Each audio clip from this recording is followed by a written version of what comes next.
हरियाणा एक बार या तो पकड़ता नहीं है, पकड़ता तो छोड़ता नहीं है।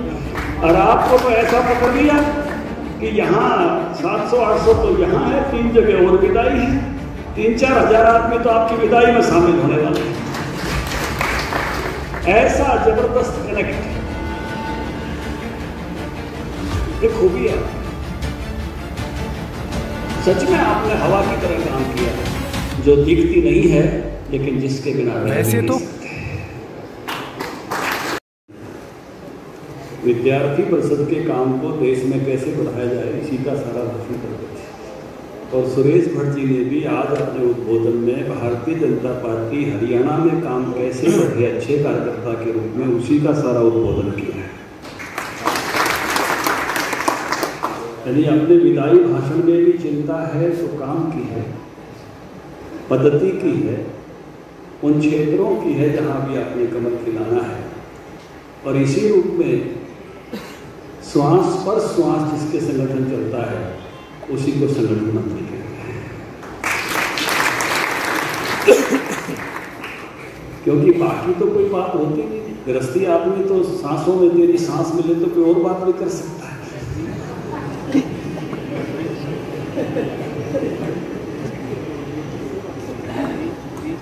लेकिन संगठन मंत्री तो श्वास पर श्वास संगठन के लिए जीता है। लेकिन जो हरियाणा में लंबे समय तक संगठन मंत्री रहता है वो हमारा संगठन मंत्री रामविलास जी आजकल चंडीगढ़ में मुख्यमंत्री होता है। सबसे लंबे समय तक संगठन मंत्री के नाते जिनके साथ हमने रामविलास जी ने काम किया, सुरेश जी से पहले वो मनोहर लाल जी थे, आज मुख्यमंत्री हैं। तो हम तो यही मानते हैं जो लंबे समय हरियाणा में काम करके जाए,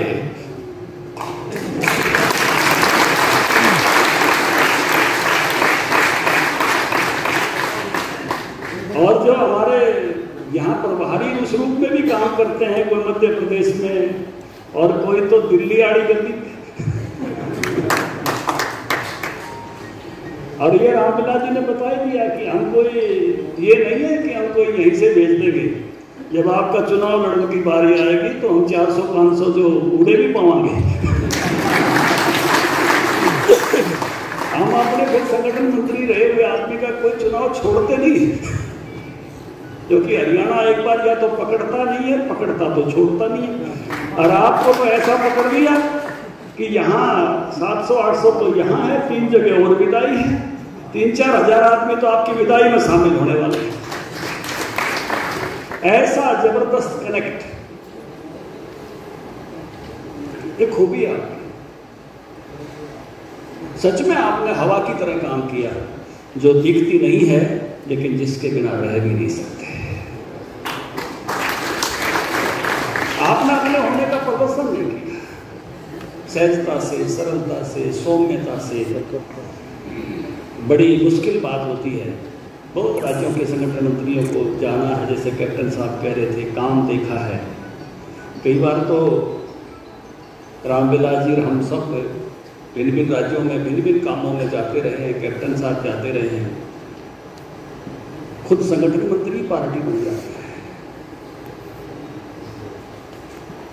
लेकिन आप इस एकात्मता के सूत्र के मुख्य बिंदु बने, ये आपका बहुत बड़ा वैसे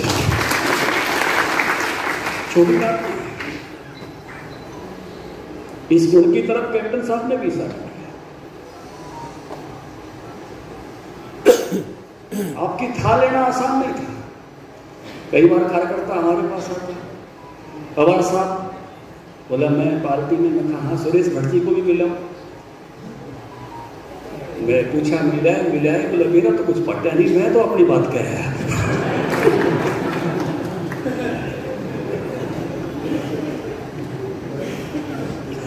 और ऐसा एक पवार साहब का किस्सा नहीं है।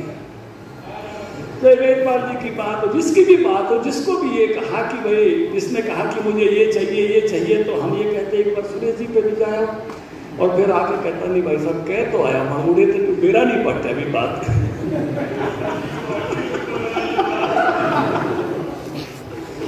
ये बहुत बड़ी क्वालिटी है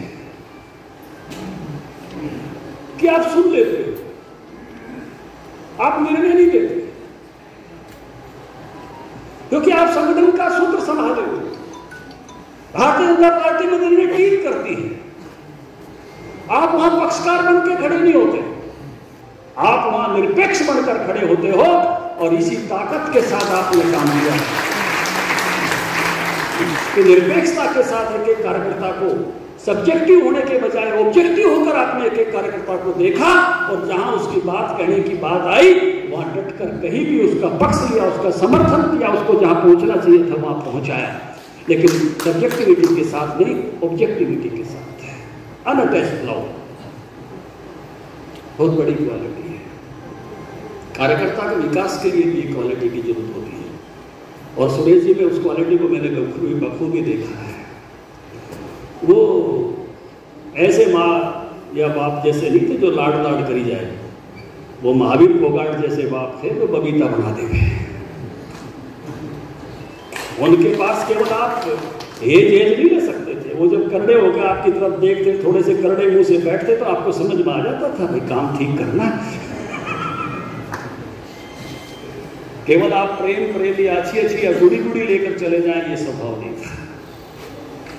आप ठीक काम करते रहे, आप प्रेरित होकर काम करते रहे। सच में हम ये कहते हैं कि संगठन मंत्री की भूमिका कैटलिस्ट की भूमिका होती है, उत्प्रेरक की भूमिका होती है, जो क्रिया को तेज करता है लेकिन खुद क्रिया का हिस्सा नहीं बनता है।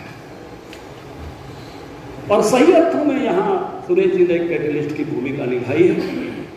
और किसी ने मुझे कहा कि सुरेश जी को अभी गरोड़ जी ने तो दिन भी गिना दिए, इतने वर्ष हो गए। क्या आपको लगता है सुरेश जी को इतने वर्ष हो गए? नहीं लगता ना, क्योंकि सेब दे तो किसना अच्छा नहीं।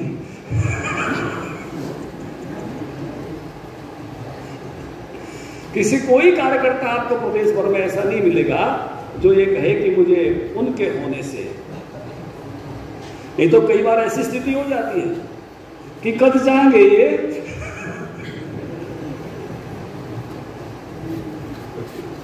बहुत बड़ी क्वालिटी है कि एक भी कार्यकर्ता ये नहीं कहे कि मुझे कोई कठिनाई हुई, मेरी किसी प्रगति में, मेरे किसी काम में, मेरी उसमें किसी भी प्रकार की उसमें बाधा नहीं। ये इस प्रकार का गुण लेकर काम किया। मैं ये चाहता हूं कि सुरेश जी के जो गुण हैं ये शुद्ध संगठनात्मक गुण हैं, और इन गुणों को उतारकर जिस प्रकार से काम इन वर्षों में बढ़ा है और जिस प्रकार की चुनौतियां हमारे सामने हैं, केवल बेवाद की चुनौती है, शिक्षा की चुनौती, ऐसा नहीं है। हमारे सामने अभी कुछ जिले हमारे दूसरी पारी में खाली हो गए, वहां से हमारा प्रतिनिधि नहीं है। उन जिलों को भी फिर से अपने प्रभाव में लेना, उन सीटों को फिर से अपने प्रभाव में लेना, ये दायित्व सुरेश जी हमको सौंप कर जा रहे हैं। आपके सुखद भविष्य की कामना मात्र से तो हम काम नहीं चलाएंगे, हमने पहले ही बता दिया। जहां भी आपका सुखद भविष्य बनाने की ड्यूटी आएगी वहां हम आके साथ जुटेंगे, ये ड्यूटी हमने ले ली। क्योंकि ये ड्यूटी, जिसे रामविलास जी ने चर्चा की, पूर्व वक्ताओं ने चर्चा की कि हम एक बार पकड़ते हैं तो फिर छोड़ते नहीं हैं। इस प्रकार का लगाव रखने का हमारा स्वभाव है। आपका ये समय हरियाणा के लिए एक बहुत ही, मैं कहूँगा कि स्वर्णिम काल है। ये तो रामविलास जी के नेतृत्व में जहाँ से हम शुरू हुए थे, चुंगी माफी से लेकर स्वामीनाथन तक की बात है। एक बहुत ही छोटी पार्टी से लेकर एक यात्रा जहाँ से शुरू हुई थी, सने सने आते अपने बलबूते पर, जिसका सपना भी नहीं देखा था हमने कि अपने बलबूते पर हरियाणा में शासन करेंगे, उस सपने को साकार होते हुए देखा, उसका हिस्सा बनते हुए देखा।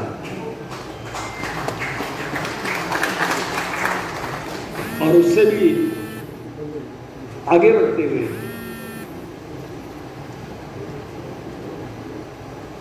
सुरेश जी ने जैसे कहा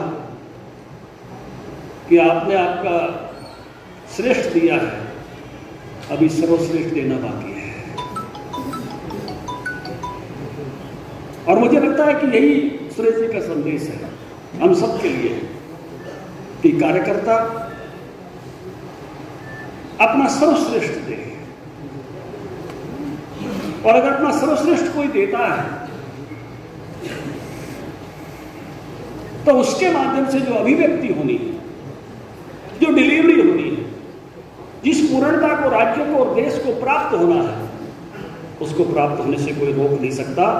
बस यही मंत्र है कि मैं अपना 10 में से 10 दूंगा, मैं अपना इतना सा भी बचाव नहीं हुआ, मैं अपना पूर्णांक दूंगा, और मैं अपना अगर पूर्णांक दूंगा तो पूर्णता को प्राप्त होने से कोई रोक ही नहीं सकता। तो जब व्यक्ति अपनी पूर्णांक देता है तो उसका एक अलग प्रकार का प्रभाव होता है। हर खबर और नई वीडियोस देखने के लिए फेसबुक पर लाइक, इंस्टा पर फॉलो और यूट्यूब पर करें सब्सक्राइब।